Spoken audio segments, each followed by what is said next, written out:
देश में किसानों को लेकर जो गहमा गहमी है, जो खबरें आ रही हैं, वो आप सब लोगों को देखने को मिल रही हैं। खबरें जो भी आती हैं गोदी मीडिया के थ्रू, खास करके आप में वो सच्चाई दिखाई जाती है जो उनकी नज़रों से आपको सच बताने की कोशिश की जाती है, जो सरकार की नज़रों में आपको बेहतर बताने की कोशिश की जाती है। दरअसल पूरे मुद्दे को इस तरीके से बयान किया जा रहा है कि हमारे देश में जो किसानों के हालात हैं वो खराब नहीं है, या फिर इस कानून से खराब नहीं होंगे, बल्कि अभी ये जो हो रहा है वो भाजपा के खिलाफ में एक मोर्चा खोला गया, कुछ इस तरीके से बताने की कोशिश की जा रही है। इस पॉइंट को समझने की कोशिश कीजिएगा दोस्तों, बहुत ही बारीक और बहुत ही महीन बात है ये। हो क्या रहा है कि जब भी कोई किसान अपने मुद्दे को उठा रहा है, या कोई भी भारत की जनता किसी भी पॉइंट पर अगर बात को अपने रखती है, तो वो पुलिस को सामने रखकर भाजपा सरकार करती क्या है, एक ऐसे तनाव का माहौल क्रिएट कर देती है जिससे ये लगता है कि पूरे देश की जो जनता है वो ये समझ जाए कि ये जो किसान कर रहे हैं वो किसान अपने लिए नहीं कर रहे हैं, वो इस कानून के खिलाफ नहीं कर रहे हैं, बल्कि जो सत्ता में बैठी हुई भाजपा सरकार है उसके खिलाफ कुछ षड्यंत्र रचा जा रहा है। और मोदी जी का जो आप देखेंगे पर्सनालिटी, जो तरीका है दिखाने का या बात करने का या मीडिया में आने का, मीडिया में आज तक तो खैर सामने नहीं आया है बात करने के लिए, लेकिन जो उनको फोटो शूटिंग कराया जाता है या फिर कोई प्रोग्राम होता है उसमें जाते हैं या फिर मन की बात करते हैं, उसमें इस तरीके से दिखाया जाता है कि देखो हम बिल्कुल शांत हैं, कोई दिक्कत की बात नहीं, सब कुछ चंगा सी, कुछ नहीं है हमारे देश में। जो भी मसला हो रहा है वो कौन कर रहे हैं, वो विपक्ष के लोग कर रहे हैं। और उसको बढ़ा चढ़ा के दिखाने में जो हमारे देश की गोदी मीडिया है वो तो माहिर है। आप सबको पता होना चाहिए कि जो गोदी मीडिया है, जिसमें एक सबसे बड़ा नाम आता है एक बहुत बड़े दलाल का, जिसको लोग कहते हैं अर्नब गोस्वामी, उसके खिलाफ जो है कांग्रेस वर्किंग कमेटी का एक बहुत बड़ा डिसीजन सामने आया है कि वो लोग जो है पार्लियामेंट्री जो कमेटी होती है उसके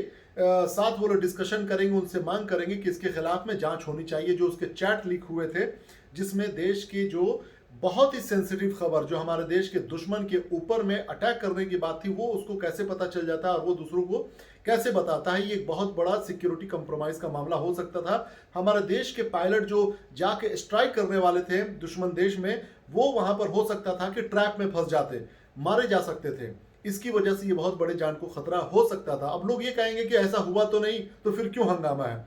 ये बात होने नहीं होने की नहीं है, बात है कि एक इतने हाईली जो मतलब एक सिक्योर्ड मामला है, उसको किस तरीके से एक मामूली सा पत्रकार, जो इस देश का लोकतंत्र भी हम नहीं कह सकते कि चौथा स्तंभ है, वो एक दलाल है, उसके पास कैसे आया, कौन है ऐसा जो सत्ता में बैठा हुआ है जो ये खबर को लीक किया है।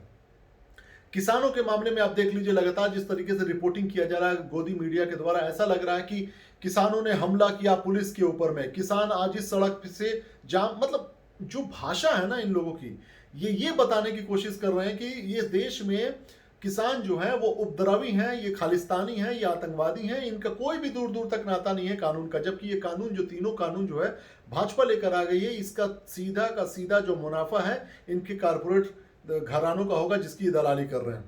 और किसान जो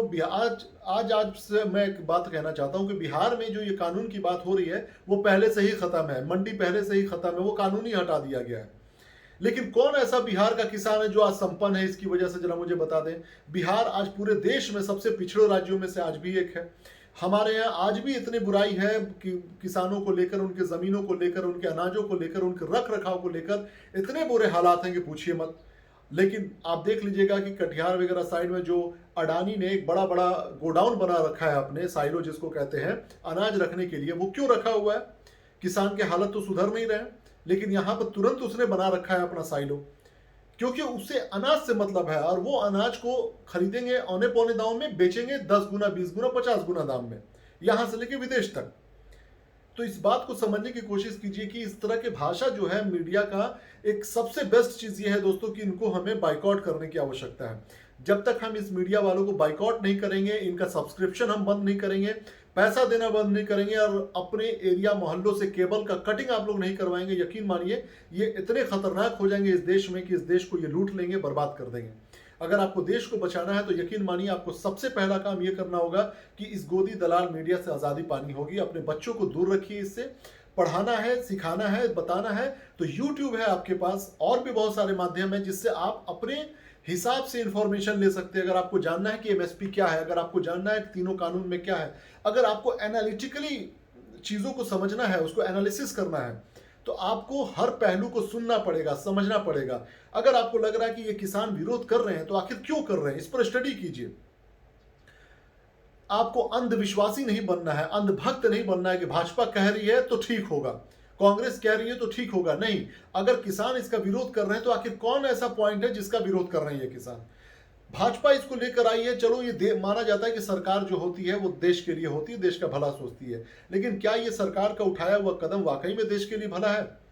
अगर आप इस पर रिसर्च करेंगे तो खुद ब खुद आपको बात समझ में आ जाएगी किस तरीके से किसान को कमजोर बनाने के लिए, उनको एक पावरलेस बनाने के लिए, उनके अनाज पर उन्हीं का अधिकार खत्म करने के लिए, और वो जो कहा जा रहा है ना कि मंडी हम लोग खत्म कर दिए, कहीं भी ले जाके बेचा जा सकता है। साला ऐसा लग रहा है कि हमारे यहाँ खेत होता है बिहार में और हम मुंबई में ले जाके हवाई जहाज से बेचेंगे, जितना का बाबू नहीं उतना का झुनझुन्ना हो जाएगा। एक कहावत है हमारे यहाँ कि जितने का सामान नहीं होगा उससे कहीं ज्यादा रख रखाव, कहीं ज्यादा ट्रांसपोर्टेशन में लग जाएगा। अब कौन लेकर जाता है, जरा मुझे कोई बता दे इस वीडियो को देखने वाला, आपके आसपास के कौन ऐसा किसान है जो अनाज उगाने के बाद उसको ले जाके पटना तक भी बेचता है, सिवान, बिहार, गोपालगंज के अगर हमारे यहाँ के कोई लोग हों, या आप अगर दिल्ली से देख रहे हैं इस वीडियो को, मुंबई, महाराष्ट्र, राजस्थान, जहां से भी देख रहे हैं, आप मुझे बता दीजिए आप कितने किसान को जानते हैं जो अपने अनाज को ले जाकर कश्मीर से कन्याकुमारी या फिर हमारे साउथ से नॉर्थ या ईस्ट से वेस्ट में लेकर बेचा जाता है? कौन ऐसा करता है, जरा मुझे बता दीजिए।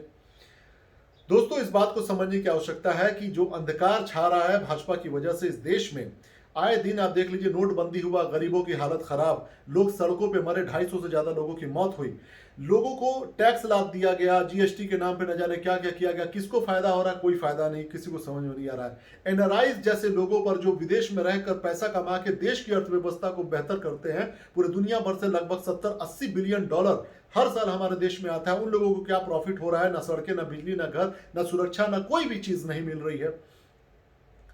उसके बाद से और भी बहुत सारी चीजें आई जो भाजपा लेकर आई है, लेकिन किसका देश का फायदा हुआ है? काले धन कहां आज तक रह गए?